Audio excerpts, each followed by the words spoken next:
ओम शांति।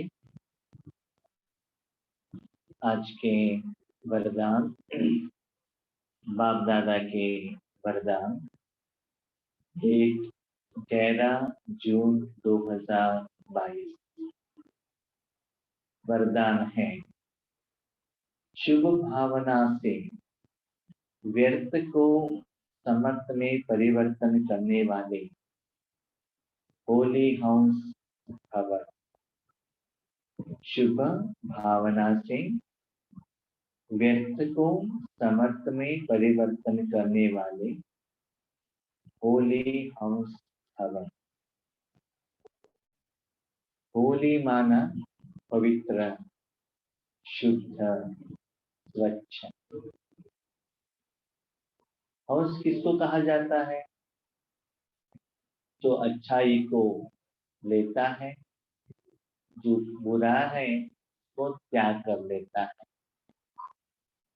जैसे कहावत है, हंस के आगे दूध और पानी मिला के रखेंगे तो हंस सिर्फ दूध को ले लेगा और पानी को अलग कर देगा।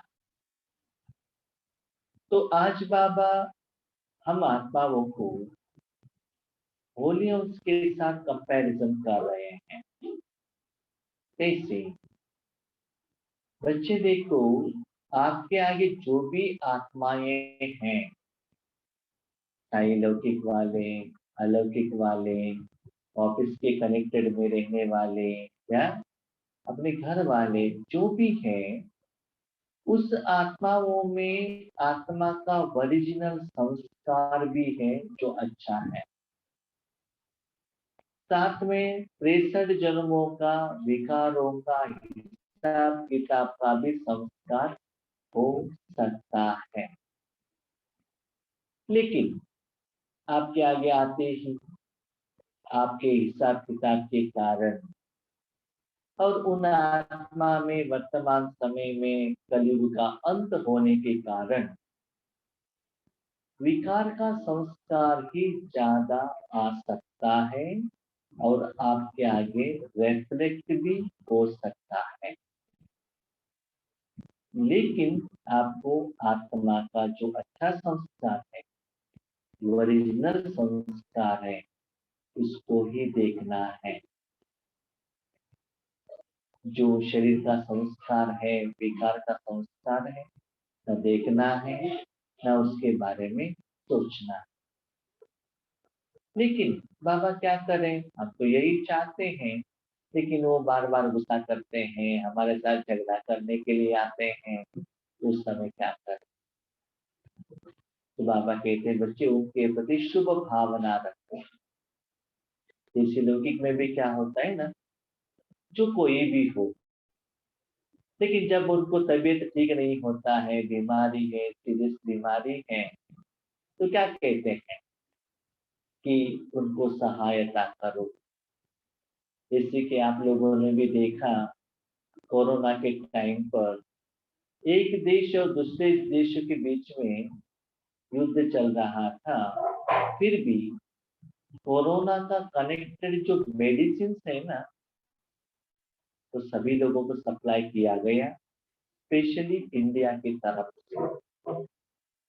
इवन पाकिस्तान वालों को भी सप्लाई किया गया, क्योंकि उस समय पर वो जो हमारा हिसाब किताब है ना, जो एनिमिटी है ना, वो बीच में नहीं आना।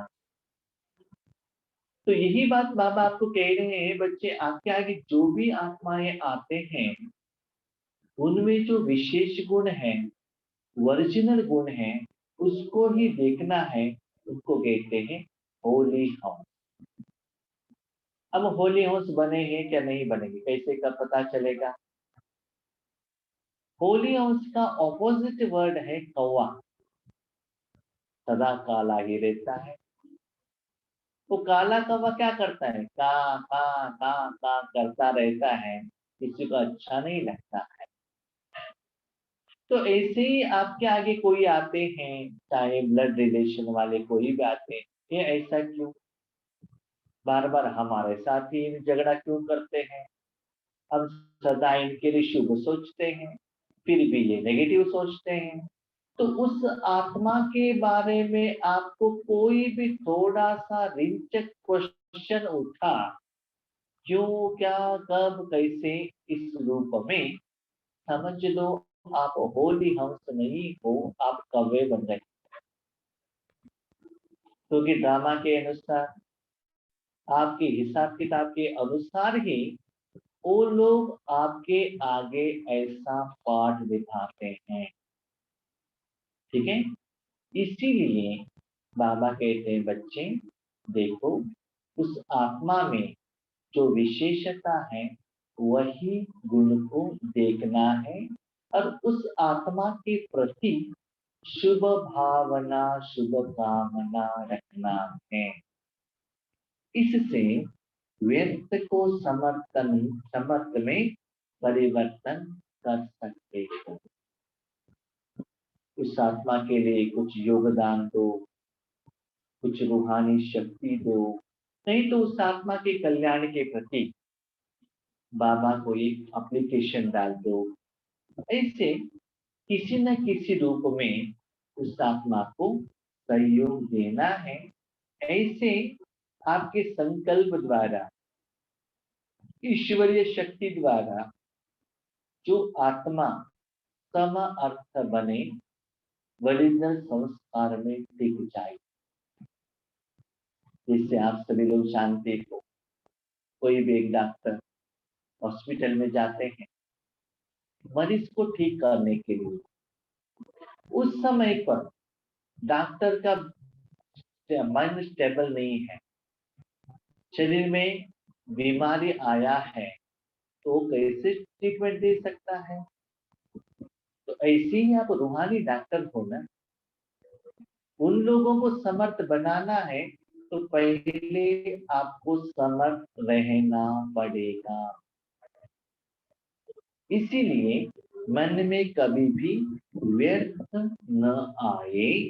बाबा कहते हैं व्यर्थ को समर्थ में परिवर्तन करना, इसका मतलब उनको तन में जो चाहिए वो देना नहीं है, आत्मा को जो चाहिए वो देना, उसको बाबा कहते हैं सम अर्थ। क्योंकि बच्चे आप जानते हो, ज्ञानी हो, हिसाब किताब जो भी बना है आत्मा से बना है, तन से नहीं बना है, धन से नहीं बना है। हिसाब किताब आत्मा के साथ में है। आपको किसी व्यक्ति के साथ हिसाब किताब है, आप दीवार के आगे जाके झगड़ा करेंगे, दीवार को तोड़ डालेंगे, तो अंदर में रहने वाले उस व्यक्ति को क्या होता है? तो वो व्यक्ति तक जाकर पहुंचता है क्या? नहीं है ना। इसीलिए बार बार वो आपके आगे आके जो आपको अच्छा नहीं लगता है ऐसे पाठ कर रहा है, बिहेव कर रहा है, इसका मतलब आप उनके प्रति व्यर्थ समझ रहे हो। इसलिए समर्थ परिवर्तन करने के लिए उस आत्माओं का अच्छाई कोई चॉइस करना है। होली हाउस उसे कहा जाता है जो नेगेटिव को छोड़ पॉजिटिव को धारण करे। हर एक आत्मा में अच्छा भी होता है, बुरा भी होता है, तो आपको कभी भी अच्छाई दिखना चाहिए। जैसे माँ को है ना, कभी अपने बच्चों में अच्छाई दिखाई देता है, कमियां कभी भी दिखाई नहीं देता है, कमियां कभी और किसी को दिखाई देती है। और कोई ऑपोजिट वाला, आगे वाला कमियां कहते हैं ना, तो माँ सपोर्ट करती, नहीं नहीं नहीं नहीं, मेरा बच्चा ठीक है, मेरा बेटी ठीक है, सपोर्ट करती है ना। इसलिए बाबा कहता है, देखो शिवा भी आपको क्या कहता है, बाबा को 100% मालूम है, हमारा सारा बैलेंस शीट उनके पास है, हमारे कितने में क्या क्या कमियां, सब कुछ 100% एक्यूरेट पिन टू पॉइंट उनके पास है। फिर भी कहते मीठे बच्चे, प्यारे बच्चे, कितना कड़वा है वो जानता है। पहले मीठा बच्चा कहकर बहुत अच्छा ऊपर उठाकर उसके बाद कहता है बच्चे क्रोध करना अच्छा नहीं है, काम विकार महापाप है, ऐसा नहीं करना चाहिए। प्यारे प्यारे बातों में ही समझा देता है बच्चे कमी है, पर उसका इंटेंशन रहता है कि आपका कल्याण हो। जैसे स्कूल में भी टीचर थप्पड़ लगाते थे, क्यों क्यों कि इस स्टूडेंट्स का भला हो ना, इंटेंशन तो अच्छा रहता है ना, उनको नीचे गिराने का इंटेंशन नहीं रहता है। ऐसे ही आपका इंटेंशन अच्छा हो, शुभ भावना हो, तो पहले संकल्प करो, प्रकाश दो, शक्ति दो, परिवर्तन करने के लिए ट्राई करो। उसके बाद भी वो नहीं मानते हैं तो बाबा को कह दो। ऐसे हर आत्मा के प्रति पॉजिटिव सोचो, देखते हुए, सुनते हुए, न देखें न सुने। किसी का कमी आपको दिखाई दे सकता है, उनके बारे में और कोई कुछ भी कह सकते हैं, लेकिन देखते हुए भी नहीं देखो, सुनते हुए भी नहीं देखो, नहीं सुनो। क्यों? क्योंकि हर एक आत्मा अपना पार्ट एक्यूरेट एंड परफेक्ट निभा रहा है। नेगेटिव अर्थात व्यर्थ बातें, व्यर्थ कर्म न सुने, न करे और न बोले। व्यर्थ माना क्या है? वो आत्मा ऐसा है करके फोन में या आगे और किसी के साथ में बात करने का, उस आत्मा के पार्ट के बारे में कहने का, वो व्यर्थ है। क्योंकि उस आत्मा ने एक्यूरेटली पार्ट क्या किया है, प्ले किया है, उसका गलती नहीं है। जिस आत्मा के आगे आते हैं ना, उस आत्मा के साथ जो हिसाब किताब है, उसके आधार पर ही वो प्ले करता है। फॉर एग्जाम्पल समझ लीजिए, ड्रामा है, ड्रामा में दुर्योधन और भीम का पार्ट चल रहा है। एक्चुअली जो दुर्योधन का पार्टधारी है ना, लौकिक जिंदगी बहुत अच्छा है, गुण उनका बहुत अच्छा है, कभी भी उनको गुस्सा नहीं आता है, सहनशील व्यक्ति है, बहुत गुणवान है। लेकिन उस ड्रामा में उनको डायरेक्टर ने ये सिखाया है, अभी आपको गुस्सा करना है, तो डायरेक्टर ने जो कहा है वैसा वो पार्ट कर रहा है ना, उनका गलती नहीं है। वो तो ओरिजिनली अच्छा ही है ना। नीचे आने के बाद समझ लो दुर्योधन का पार्टधारी आपका फ्रेंड है, और फ्रेंड का गुण क्या है, ओरिजिनलिटी आप जानते हो। नीचे आने के बाद आप कहते हो गुस्से का पार्ट आपने कितना अच्छा निभाया, ओरिजिनली आपको गुस्सा आता ही नहीं है। आपको गुस्सा आता है तो अभी वो हमने पार्ट में देख लिया। तो ऐसे बाबा कहते हैं इस सारी दुनिया को बच्चों ड्रामा के रूप में देखना है, और हर एक आत्मा को उस ओरिजिनल क्वालिटी के रूप में देखना है। तब उनका जो नेगेटिविटी है ना, आपके मन में नहीं आएगा। उसको आपने कैच किया, सुन लिया, तो क्या करेंगे, उसको थोड़ा पानी डालकर और कुछ डालकर और किसी को सुनाएंगे। किसी को नहीं सुनाएंगे तो बाबा को सुनाएंगे, तो आप और बाबा के बीच का टाइम वेस्ट हो गया ना, समय निकल गया ना। बाबा को उसके लिए यूज किया तो आपके द्वारा बाबा विश्व कल्याण नहीं कर सकता है ना। और किसी से बात किया, उसको समझाया, तो क्या होता है, उनके मन में भी इस आत्मा के प्रति नेगेटिव आने के लिए आप निमित्त बन जाते हैं, जिम्मेवार बन जाते हैं। इसलिए व्यर्थ को न देखो, न सुनो, न सोचो, न कहो। व्यर्थ को समर्थ में परिवर्तन कर दे, इसके लिए हर आत्मा के प्रति शुभ भावना चाहिए।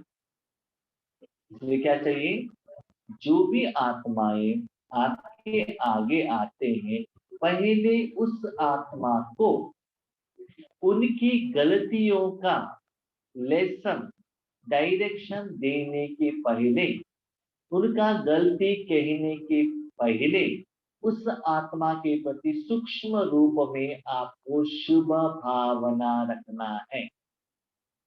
जैसे माँ अपने बच्चों के प्रति शुभ भावना रखती है, टीचर अपने स्टूडेंट्स के प्रति शुभ भावना रखती है, तो पहले वो रहना चाहिए शुभ। क्या शुभ? आत्मा के लिए शुभ, तन के लिए नहीं। वो शुभ भावना रखकर उसके बाद उनके साथ क्या करो, लेन देन करना है। शुभ भावना से उल्टी बात भी सुलटी हो जाती है, इसलिए कोई कैसा भी हो, आप शुभ भावना दो। शुभ भावना देने के लिए आपको पैसा थोड़ा ही खाली करना है, आपका खर्चा थोड़ी ही होता है, नहीं है ना। शुभ भावना देने से आपका मन तो क्लीन रहेगा ना, उनका दुआ तो मिलेगा ना सूक्ष्म रूप से। उनको कल्याण हो ऐसे सोचने से आपका क्या जाता है। कोई भी आत्मा हो आपको हेल्प किया है तो आप थैंक यू तो कह सकते हो ना, उनकी अच्छाई के लिए सोच सकते हो ना। इसीलिए आप जितना नेगेटिव सोचते जाएंगे ना, राजयोग में वही याद आता रहेगा, तो आपके मन में वही संस्कार पक्का होता ही जाएगा। क्या करें, मेरा सांस ठीक नहीं है, मेरा बहुत ठीक नहीं है, सभी लोग को वही कहते गए, तो क्या हो गया, वही वाइब्रेशन, वही चिंतन, वही हिसाब किताब ज्यादा होता ही जाएगा। शुभ भावना पत्थर को भी पानी कर देगी, उतना कठोर संस्कार वाला भी क्या हो जाएगा, आपकी शुभ भावना से पत्थर भी उतना इजी। देखो कितना सुंदर बात, आप तो देख लीजिए प्रैक्टिकल। शिव बाबा जब इस दुनिया में आए थे ना, आपको सिलेक्शन किया है ना बाबा ने, उस समय देखो आप कैसे थे, कैसे थे। 63 जन्मों में कितना भी कहा, वेद शास्त्र पुराण भक्ति मार्ग वाला, हम थोड़ा भी चेंज नहीं हो, इतना पत्थर हो गए थे। जो भी हैमर लेके ऐसे थप्पड़ लगाने से, तो थप्पड़ लगाने वालों का हाथ दर्द होता था, नीचे वाला को कुछ भी नहीं होता था। जिस स्कूल में भी है ना, थोड़े बच्चे ऐसे रहते हैं, उनको कितना भी थप्पड़ लगा, वो होमवर्क करके आते ही नहीं, उनको कुछ लगता ही नहीं है, उनका चमड़ी है ऐसा हार्ड हो जाता है। इसीलिए हमें भी बाबा कहकर कहकर कहकर कितना कहते हैं बाबा, है ना? वो जानते ही हम पत्थर हैं, तो बाबा ने हमारे प्रति शुभ भावना रखते हुए रखते हुए रखते हुए आज बाबा ने आपको क्या बनाया, इतना सुंदर बनाया ना, इतना श्रेष्ठ बनाया है ना। तो आप भी बाप समान बनना चाहते हो तो उस आत्मा के प्रति क्या करो, शुभ भावना रखो। बाकी एजुकेशन देने के लिए मैं हूं ना, ये शुभ भावना रखो कि वो बच्चे बाबा के बच्चे बने, बाबा के घर में आए हैं, बाबा के घर में आएंगे तो उसका गलती क्या है बाबा ही समझा देगा, आपको कुछ करने का जरूरत नहीं। कभी कभी लौकिक में क्या होता है ना, कोई स्टूडेंट को अच्छे कॉलेज में आप एडमिशन कर देंगे, वहां का जो वायुमंडल मोहाल से वो बस टाइम में आ जाएगा, नहीं तो डिस्टिंक्शन आ जाएगा। तो इसे आप शुभ भावना रखो कि उस आत्मा भी ईश्वरीय परिवार में आ जाए और उनको भी ईश्वरीय संदेश मिले। जब ईश्वर आएगा ना, तो ईश्वर का जिम्मेदारी है उसको ठीक करना, व्यर्थ समर्थ में बदल जाएगा। व्यर्थ समर्थ में कैसे बदल जाएगा, अभी देखो आपका जो दुश्मन है बाबा के घर में आ गए, तो आप क्या सोचते हैं, क्या कहते हैं, आज अमृत वेले उठे थे क्या, योग किया है क्या, तो ऐसे आपके बीच में क्या होता है, वो डिस्कशन चलना लगता है। कभी कभी आपस में भी क्या होता है, एक परिवार वाले हैं, माँ बाप बेटी बेटा जो भी है, तो सारे ईश्वरीय परिवार वाले हो जाएंगे, तो ईश्वर का कनेक्टेड बात ही उनको डिस्कशन में आ जाएगा, पुरुषार्थ के बारे में भी चर्चा हो जाएगा। तो व्यर्थ क्या हो गया, समर्थ में बदलाव हो गया ना। सपोज ईश्वरीय परिवार वाले नहीं बने तो क्या होगा, पिताजी क्या है, पुराना टीवी हो गया है, नया लाना है, टू व्हीलर पुराना हो गया, नया लाना है, क्यों, टीवी देखते रहते हैं ना, अभी टीवी का बात ही नहीं है, क्योंकि फुर्सत ही नहीं है ईश्वरीय कार्य करने में। तो ऐसे क्या होता है, ऐसे सारा परिवार ईश्वरीय ज्ञान में आ जाए, ऐसे शुभ भावना रखने से वो शुभ भावना इतना सुंदर काम करेगा। आप में हर रोज शरीर गारी और शरीर के बारे में जो डिस्कशन चलता है वो चला जाएगा, और रूहानी बातें, रूहानी डिस्कशन, अंत में रूहानी कंपटीशन में चला जाएगा। क्या आएगा, क्या कंपटीशन, वो इतना सेवा कर रहे हम क्यों नहीं करें, हम भी करेंगे, वो अमृत वेले उठेंगे, उनके भी 10 मिनट पहले हम उठेंगे। तो रूहानी कंपटीशन स्टार्ट हो जाएगा कि ईश्वरी सेवा करने में। तो व्यर्थ को समर्थ में परिवर्तन हो गया ना, लेकिन उसके पीछे क्या था, शुभ भावना था। बाबा कहते शुभ भावना क्या है, हर एक आत्मा को भगवान का संदेश देना, भगवान का वर्षे का अधिकारी बनाना, भगवान उनके संसार में आ जाए ऐसे संकल्प करना, यही शुभ भावना है। आपके घर जैसे देखिए, इस घर में थोड़ा समय पहले इलेक्ट्रिसिटी नहीं था, इलेक्ट्रिसिटी आ गए तो क्या हो गया, कितना रोशनी आ गया, माइक भी काम होने लगा, तो कितना अच्छा क्या हो रहा है, आपको सुनाई भी दे रहा है और मेरा फेस भी दिखाई दे रहा है। तो ऐसे ही ना, किसी की जिंदगी में सूर्य आ जाएगा ना, सब रोशनी ही रोशनी आ जाएगा। संकल्प करो ना, वेद से समर्थ बन जाएंगे और आप होली अंश बन जाएंगे। अभी तो हम कौवे बने हैं। और आज का स्लोगन है, अतीन्द्रिय सुख की अनुभूति करनी है तो शांत स्वरूप स्थिति में स्थित रहो। अतीन्द्रिय माना शरीर का जो इंद्रिय है, उससे भी अलग रूप में अतीन्द्रिय माना मन बुद्धि संस्कार द्वारा सूक्ष्म रूप में आपको इंद्रियों का अति श्रेष्ठ सुख का अनुभव करना है। तो देखिए बाबा कहते हैं, अतीन्द्रिय सुख की अनुभूति करानी है तो, अनुभूति किसको कहते हैं? और किसी को आपका अनुभव हो, आप जो अनुभव कर रहे हो वो अनुभव और किसी को हो, उसको कहते हैं अनुभूति। तो उनको उतना अनुभव होने के लिए आप कितना शांत रहना चाहिए, और शांति की शक्ति आत्मा के द्वारा मन बुद्धि संस्कार तक जाना चाहिए। मन बुद्धि संस्कार के द्वारा तन तक जाना चाहिए, तन द्वारा वायुमंडल में जाना चाहिए, वायुमंडल द्वारा उस आत्मा तक जाना चाहिए, उस वायु को वो आत्मा ब्रीदिंग करना चाहिए, नहीं तो दृष्टि द्वारा आपके शरीर को देखना चाहिए। इसलिए करने के बाद उनको क्या होगा? अनुभूति होगा। इसलिए देखो, आपके घर में कोई आते हैं दूध के टाइप पर, अब पूछते हैं आपको क्या चाहिए, चाय कॉफी, वो कहते नहीं जूस चाहिए। जूस चाहिए इसका मतलब क्या है? वो कुछ कोल्ड मांगते हैं। आपका जो ग्लास है पानी है, कोल्ड कब होगा? 2 दिन पहले आपने फ्रिज में रखा हुआ जो पानी आइस बन जाएगा। उस आइस को लेकर आकर जूस में डालेंगे तो पानी भी कोल्ड होगा, जो फ्रूट डाला है वो भी कोल्ड होगा, जिसमें डाला है साधन वो साधन भी कोल्ड होगा। तो ऐसे ही आगे वाले आत्माओं को शांत करना है। देखिए, आपने डाला था आइस, माना स्ट्रॉन्ग, माना जो माना स्ट्रॉन्ग पार्टिकल, लेकिन वो लिक्विड होकर पानी होकर वो क्या हो गया? जूस रूप में, फ्रूट्स रूप में ग्लास को भी ठंडा कर दिया। ऐसे ही आप जितना डेड साइलेंस में रहेंगे, डीप साइलेंस में रहेंगे, निरंतर साइलेंस में रहेंगे, अतीत सुख में रहेंगे, उतना आगे वालों को शांति का एहसास हो जाएगा। इसीलिए आप सिर्फ शांत स्वरूप में ही रहना है, न कि गुलाब जामुन के स्वरूप में, टीवी देखने के स्वरूप में, या मोबाइल देखने के स्वरूप में नहीं रहना चाहिए। माना आपका मन सिर्फ शांत में ही रहने से और कहाँ भी नहीं जाने से आगे वालों को शांति का अनुभूति हो जाएगा। ठीक है? अच्छा, हम शांति। Thank you Baba.